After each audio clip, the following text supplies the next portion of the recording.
And we're live.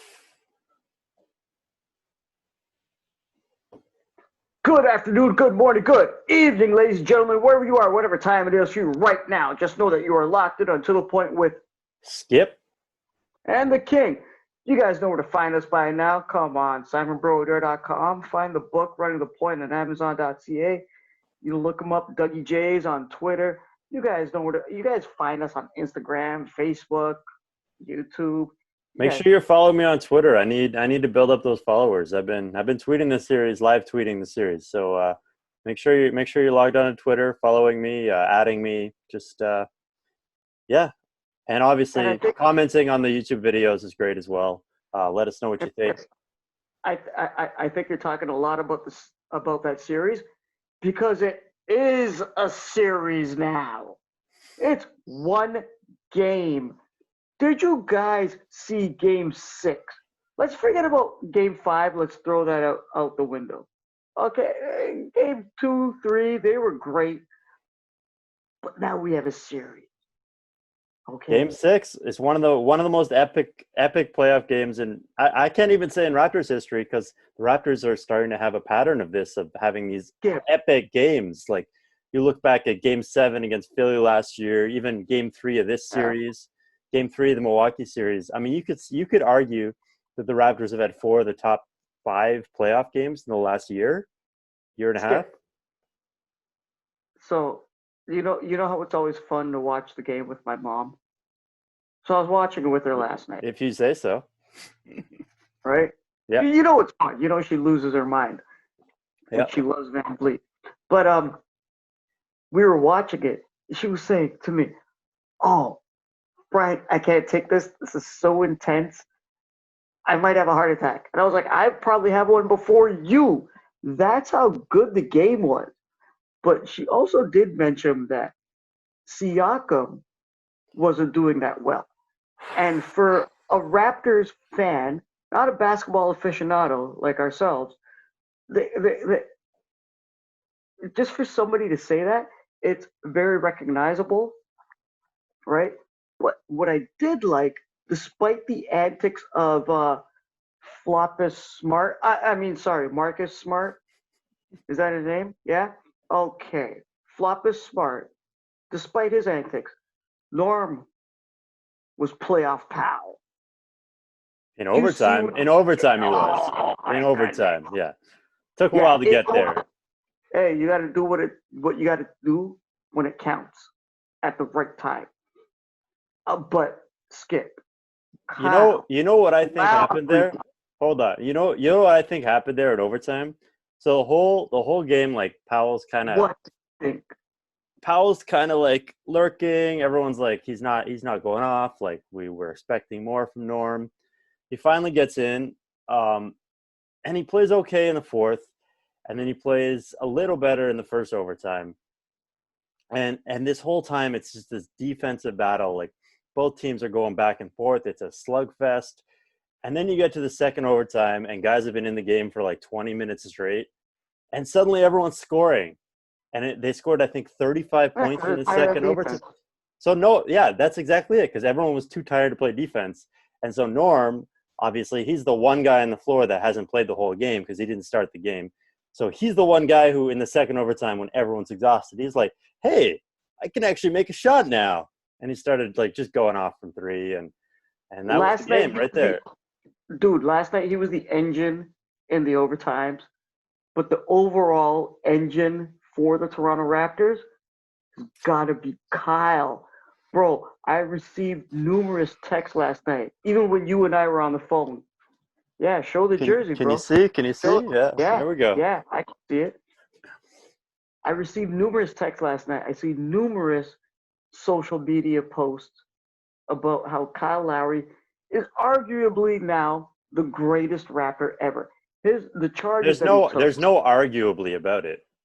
There's the charges he took, the way he led the team, even standing by Tatum for everything during that timeout, which was actually hilarious, where he's just standing there beside him. He's like, just listening. I enjoyed it. The way he led the team. I think this is something we have not seen. Probably arguably one of the most underrated players in the league right now, right? Yeah, And I was listening to Brian Windhorst's podcast today, and they were actually just calling him a Hall of Famer. Like, and that doesn't surprise me so much as it to hear those ESPN guys going off and just calling him a Hall of Famer. Like not even saying maybe, not even saying potential, just like he's a Hall of Famer. And that's what I've been saying for the past couple of years. This guy is a Hall of Famer, and I think honestly, you look at him and you look at Chris Paul, and you start to say, obviously, Chris Paul has the rep, but I mean, Lowry's not that far behind. I mean, and then he's got the ring on top of it. I think those two players are a lot closer than a lot of people think. Chris Paul's the president of the NBA union. So Skip, I gotta ask you, what did you think about last night's game? Well, I mean, obviously, I've said most of it, but I thought it was a great game. I thought it was unbelievable. One of the best games we'll see in the bubble for sure.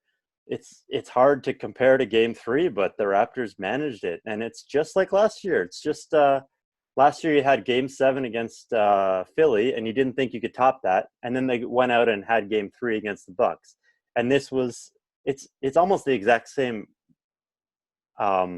order of events if you think about it, because in Game 3 there's the buzzer beater, the OG buzzer beater, just like the Kawhi buzzer beater. And then in Game 6, there's the double overtime with the Raptors on the brink, just like there was in the Bucks series. So there's a lot of Lowry put in that dagger. There's a lot of mirroring of what's going on last year. So I think it was an unbelievable game. Just really enjoyable. Yeah, I mean, we can get into like some of the nitty-gritty stuff. I don't know if you saw some of the Celtics fans were going off on Reddit about Nick Nurse standing on the baseline, and some of the refs. We'll get there in a second.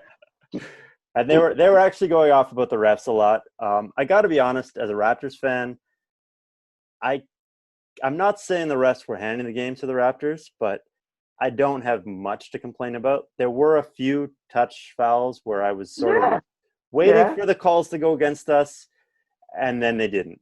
And you know, the Celtics fans might have an argument on that Kemba drive at the end of the game. There probably was a foul on that, but I mean, you don't want to settle the game on free throws on a ticky-tack foul like that. I mean, there was OG did foul Tice on a dunk. That was pretty obvious. That was a missed call. And then there was out of bounds call, and there were so many little calls. There were a couple little calls that I can't complain too much about. I'll be honest. I'm not saying Tony Brothers had money on the game or anything. I'm just saying. Yeah, you know how much he loves the Raptors. I could see why the Celtics fans were upset, but at the same time, this is not about the refs. You are agreeing with people from Boston? I don't know if I'm agreeing with them. I'm just saying I did not have a problem with the whistle last night. And that's surprising because I'm used to being the one who's sitting here bitching about we got a bad whistle. The refs suck. The refs are screwing us. But, it was just such a tough, tightly contested game all around. You can argue one ref's whistle here, one ref's whistle there could have changed the complexion of things. Maybe it could have, but I really – both teams were just going at it, and I don't think you can sit here and blame the refs. It was just a great game. Yeah, go off. May I, Skip?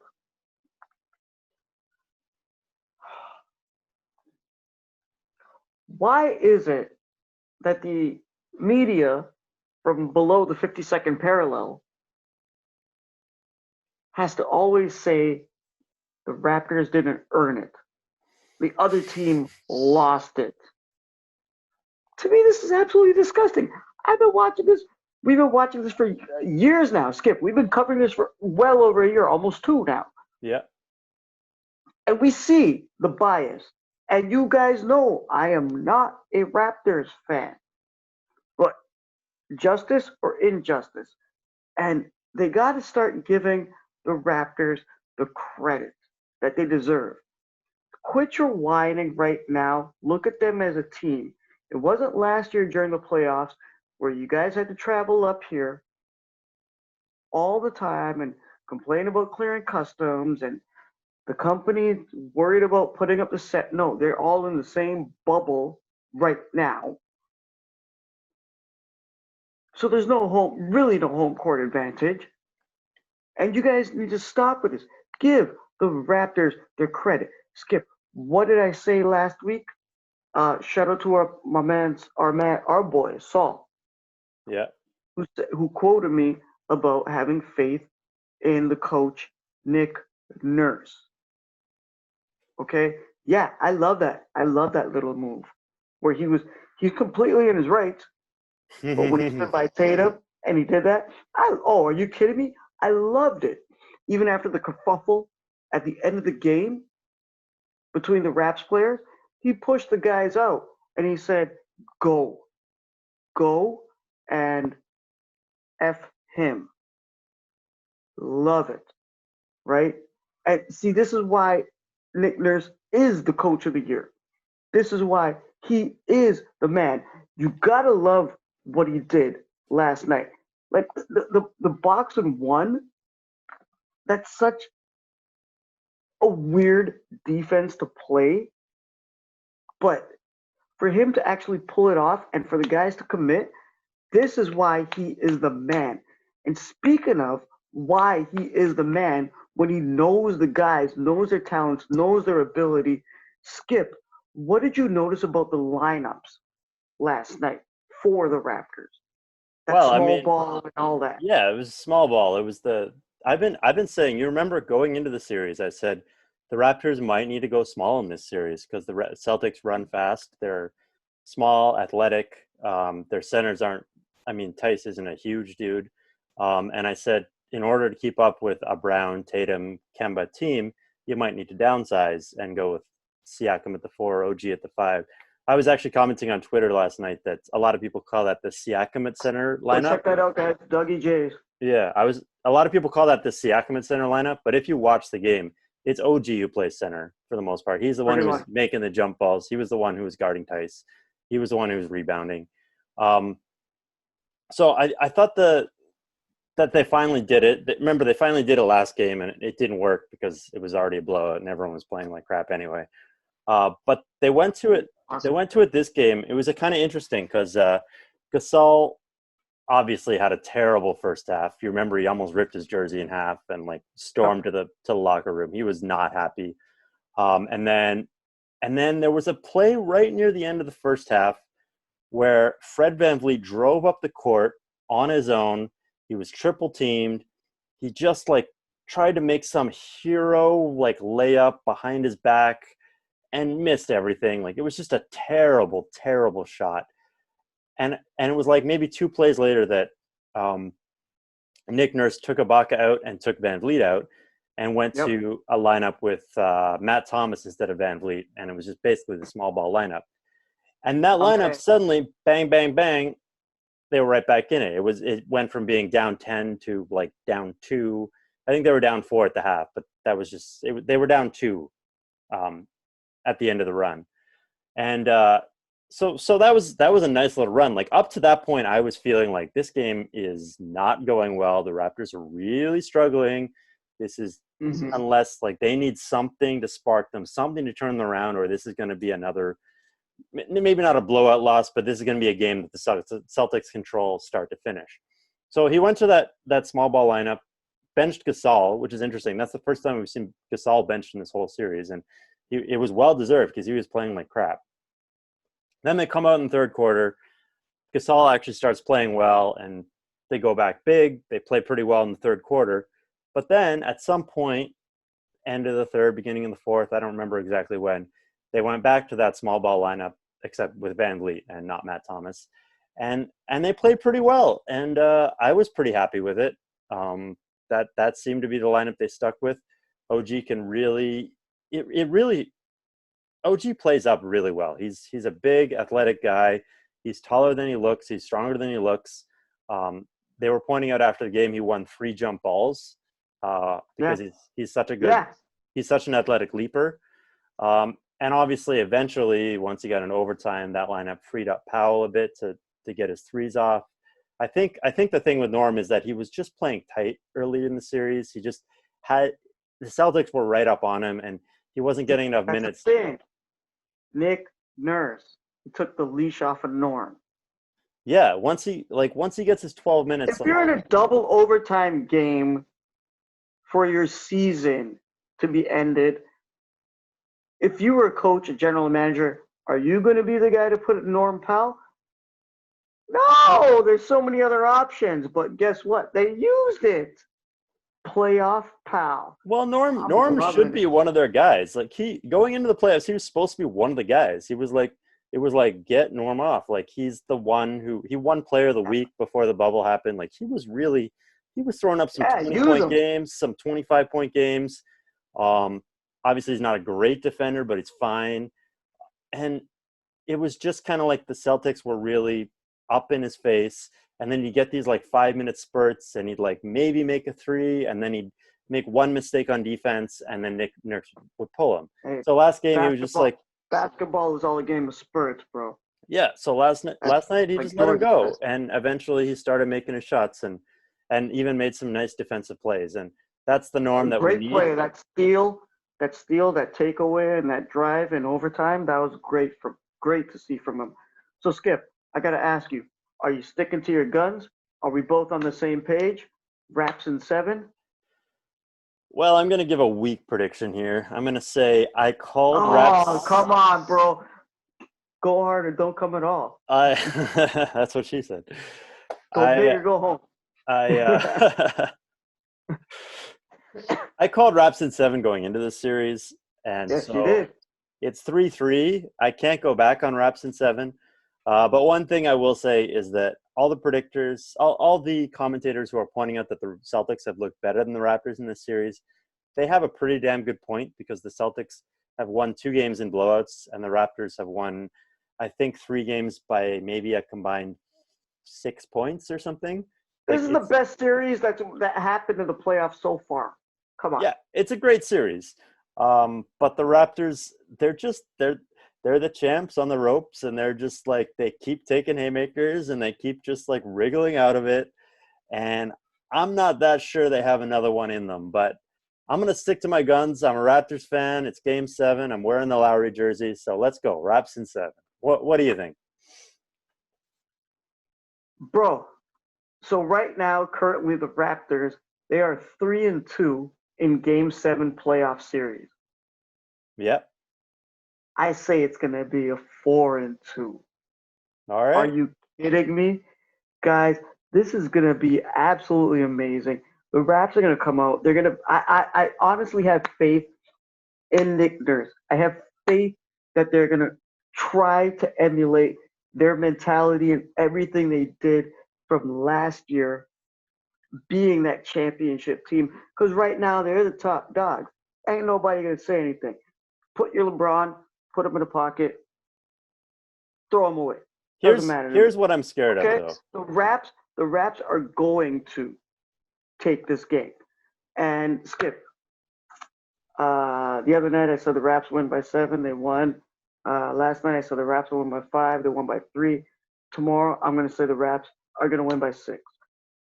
Win by 6. All right. Yeah, I'll take a win by that's 6. my extra. That's my extra bet. I'll Okay, take a win by because 6. we all know the Raps are going to take tomorrow night's game. It's going to be great for the city. Hopefully everybody can bang out their pots and pans like we do at 6:30 around. All right, Do it at the end of the game. we'll be high-fiving people with our masks on, elbow tapping. Elbow. Don't breathe. All Don't right, breathe on anyone when you congratulate them. exactly. Skipper, you have anything else to tell the people? These lovely people that watch us. I'm just gonna say one little caveat. I'm really worried about the minutes that guys have played in this series. I don't know how much Shut they're up. gonna have left in Game 7, but here's hoping they got another 6-point win in them. Maybe maybe they haven't had their blowout yet, so maybe they show up and Siakam goes off and boom boom, it's a That's all. wrap. That's all that's needed. Yeah. That's all that's needed. Guys, more importantly, what we have to say is what you have to say. We would love to know what you guys think. Let us know what we could talk about for you. We hope you guys are enjoying the playoffs so far. We hope nobody got a heart attack from watching the last night's game. Wow. Oh my goodness. We hope you guys are doing safe. You guys are doing fine. Uh, let us know what you guys think. Come on. We need to know. On behalf of myself and the skipper, good afternoon, good morning, good evening, good night, and Peace.